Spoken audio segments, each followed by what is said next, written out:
Hello fight fans, I'm James Smith. Welcome to this special edition of In This Corner as we come to you from Brooklyn, New York and the Barclays Center as we profile Golden Boy's special night of boxing here August the 9th, featuring 3 World Championship fights on Showtime Championship Boxing.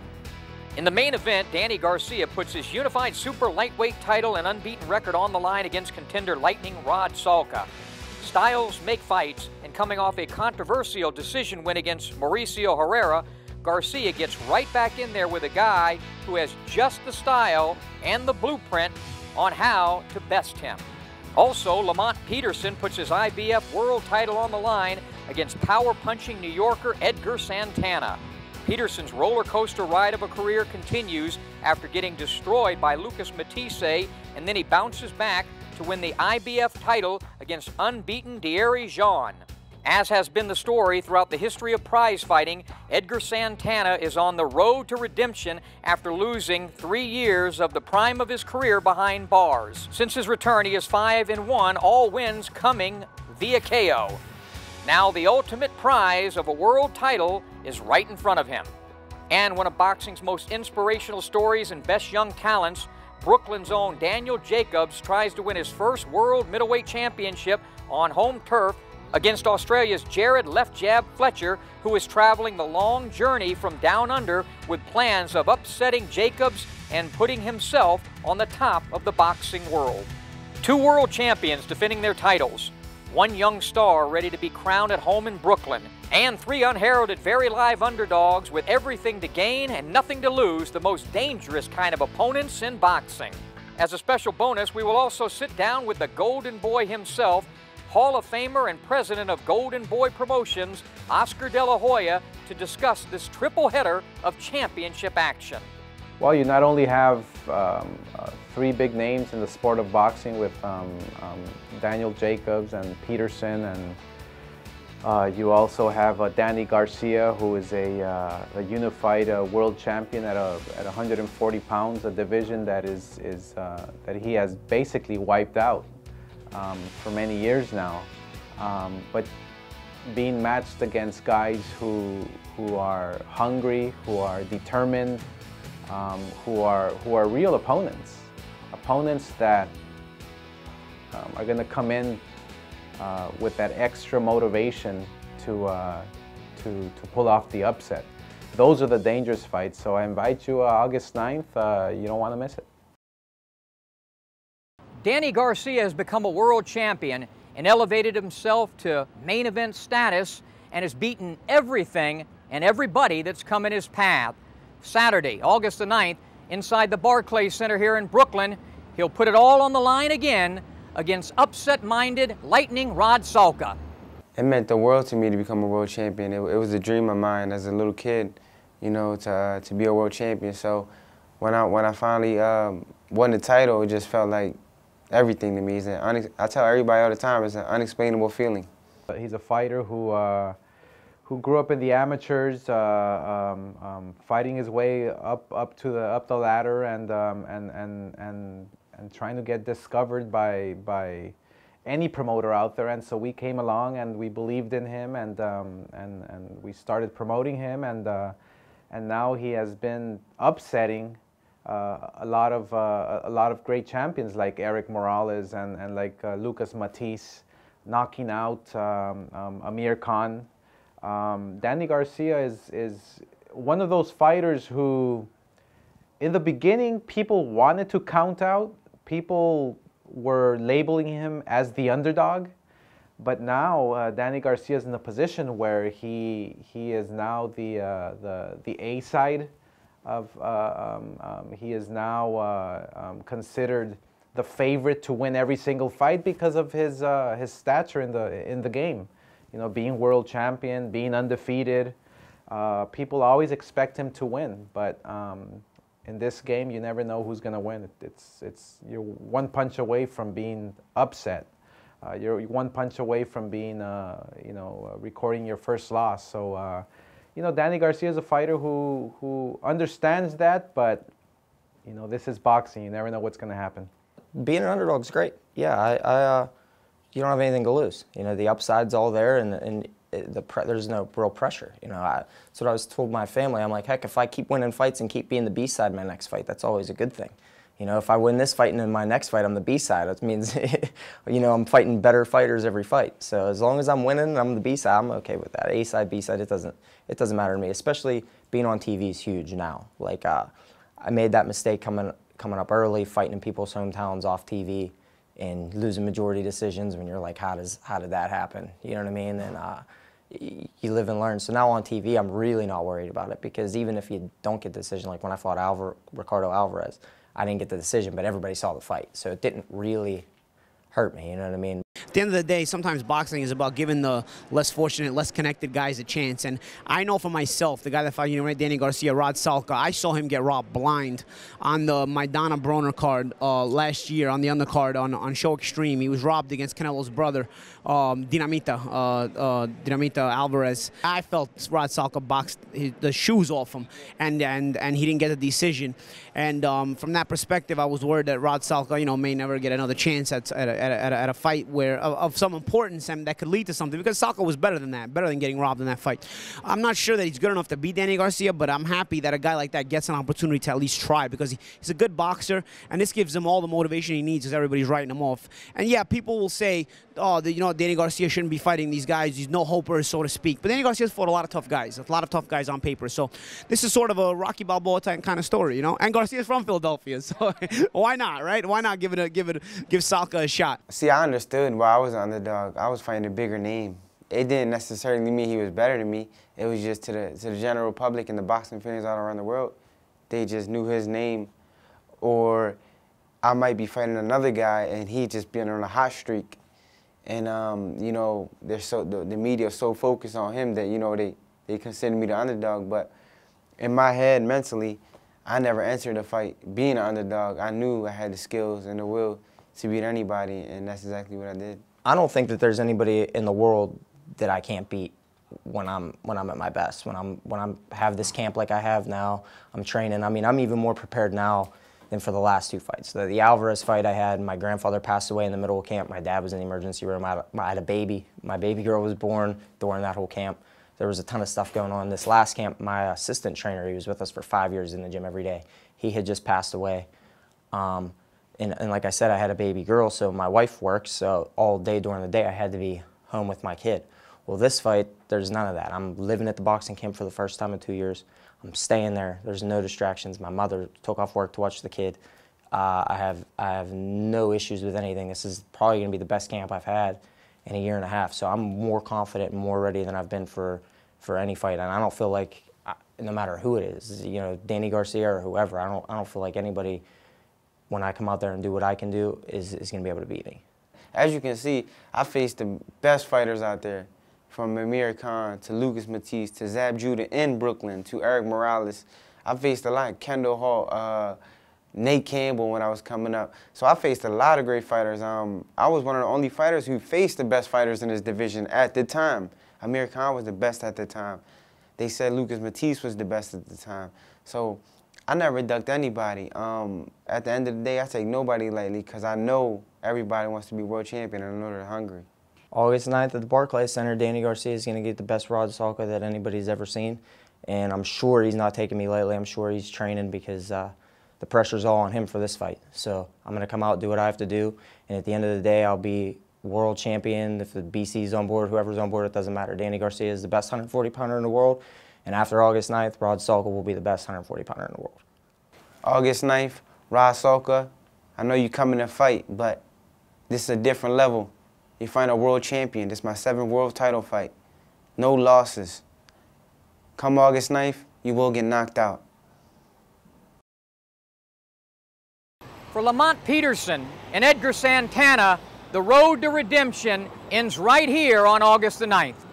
Well, the way I grew up, and to know that, to have in my head the whole time, you know, as you know, going through rough times growing up, to think that I would be world champion the whole time through, and knowing that's what got me through all the tough times, knowing that, you know, I was going to be a world champion. When it finally happened, it was the greatest feeling in the world. You know, I worked 20 years to get pretty much like 17. I worked 17 years to get to this point, and It was a lot of hard work, a lot of dedication put into it. Words can't describe how I feel, but I'll probably feel even better when my brother wins the championship. You gotta be like strong-minded. You gotta be a very strong-minded person to be a fighter. You gotta be a special person. I feel, you know, to to be a fighter and to compete at a high level, you know, and that's taught me how to be grounded and, you know, just that's really taught me how to live life in a totally different way, you know, in a positive way. Through all the, you know, the ups and downs in my boxing career, I managed to get through because I was just not a crybaby. But seriously, I understand it's life. You know, life is full of ups and downs, and so I don't expect everything to be peaches and creams all the time. I understand I'm gonna be dealt some rough hands sometimes, and I like to think that I was built tough, so I'll get past it. Incarceration, you know, it woke me up.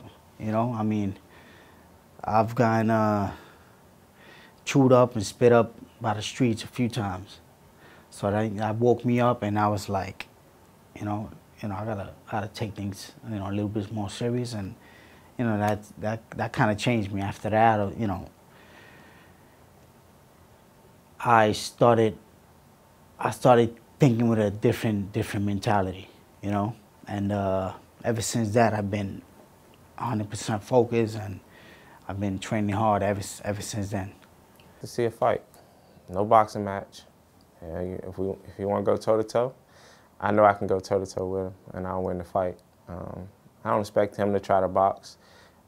That's why, you know, the fans talking about it, you know, like he don't deserve a shot.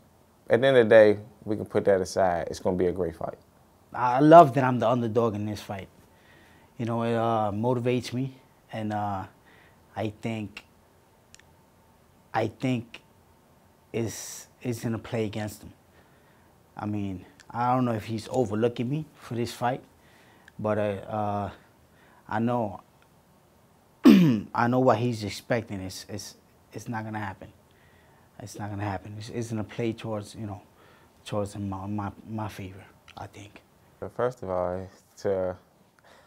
it's impossible for me to overlook Santana. A lot of people is talking down on him and saying that, you know, he don't deserve a title shot, but I actually look at him as a good fighter. You know, I've watched tape on him now. I've watched tape on him before, because I think we were supposed to fight some years back, like 4 or 5 years ago, on like a Showbox card. So, you know, I already had film on him. I save all the, you know, tapes and stuff, because I just love watching boxing. So I actually think that he can fight. I know he can fight, and I know it'll be a great fight August 9th. Fighters know the mentality of what the fighter's going through, you know. Santana knows that Peterson is probably thinking, oh, I'm going to walk through this guy with no problem. See, so Santana's getting ready for the fight of his life and getting in great shape. And, you know, people always ask me, well, who are you, what's your prediction? Who are you picking? I don't know. I don't know, because these matchups were made for a reason, and it's either to test the champion, not only his physical ability, but also his head, where he's at. You know, is he still focused? Is he taking this guy lightly? You know, is he training hard and fighting for the, you know, the fight of his life? Just because it's not a big name doesn't mean that he's a dangerous opponent. So these types of events, I'm really excited, because you're also giving the opportunity to the underdog, which history shows lately with Golden Boy fights that the underdog always comes out for some strange reason, pulls up an upset. This fight is definitely a fight for a lifetime, and I'm gonna prove that it's, you know, I belong here. It's my time. You know, it's nothing against Peterson. I respect him as a fighter, but he's not gonna beat me August 9th. This is Brooklyn, New York. For Jared Fletcher, it is literally the other side of the world.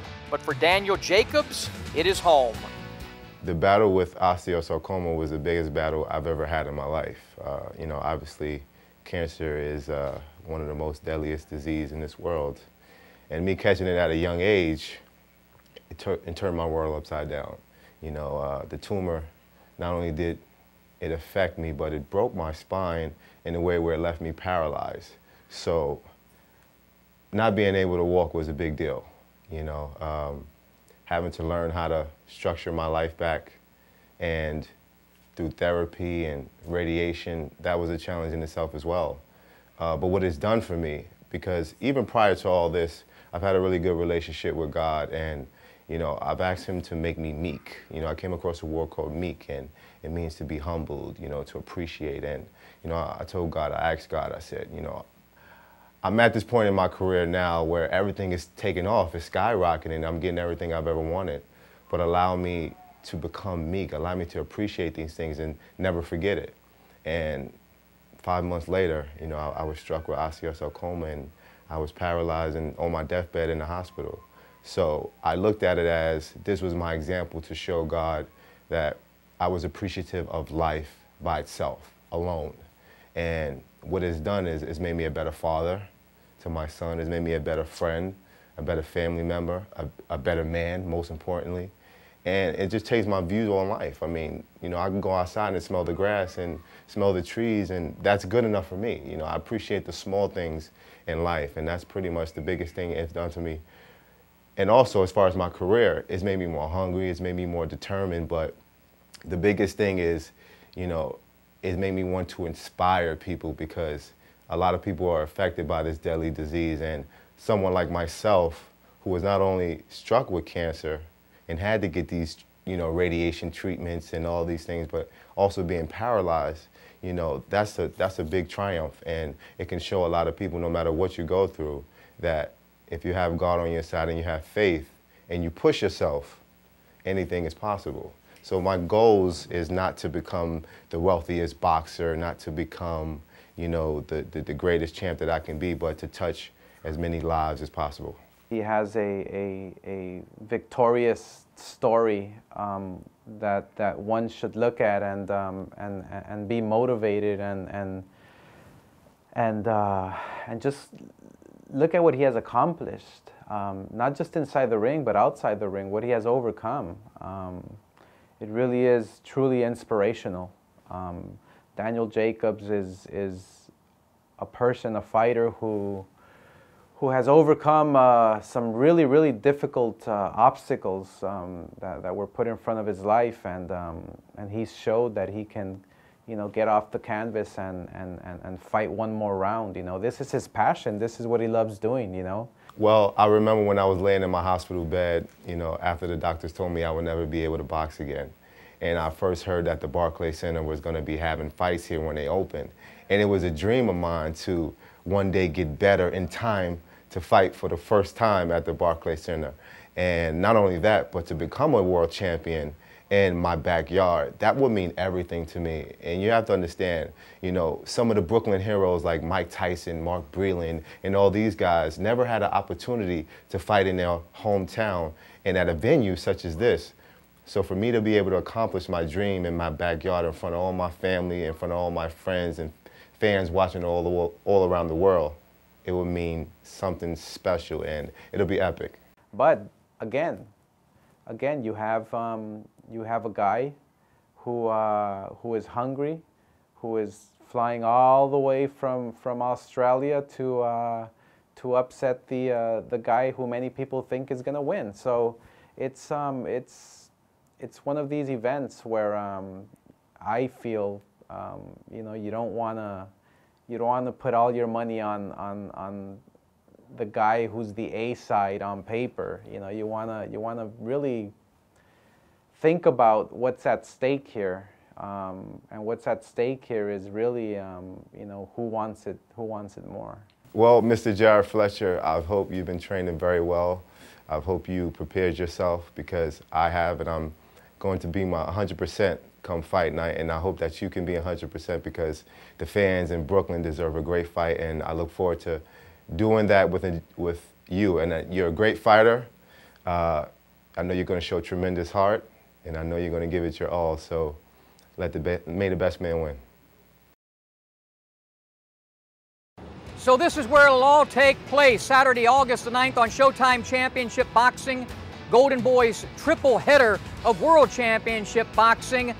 3 clear-cut stories, 3 clear-cut favorites going against 3 clear-cut, live, and dangerous underdogs. So what's going to happen inside the Barclays Center that night?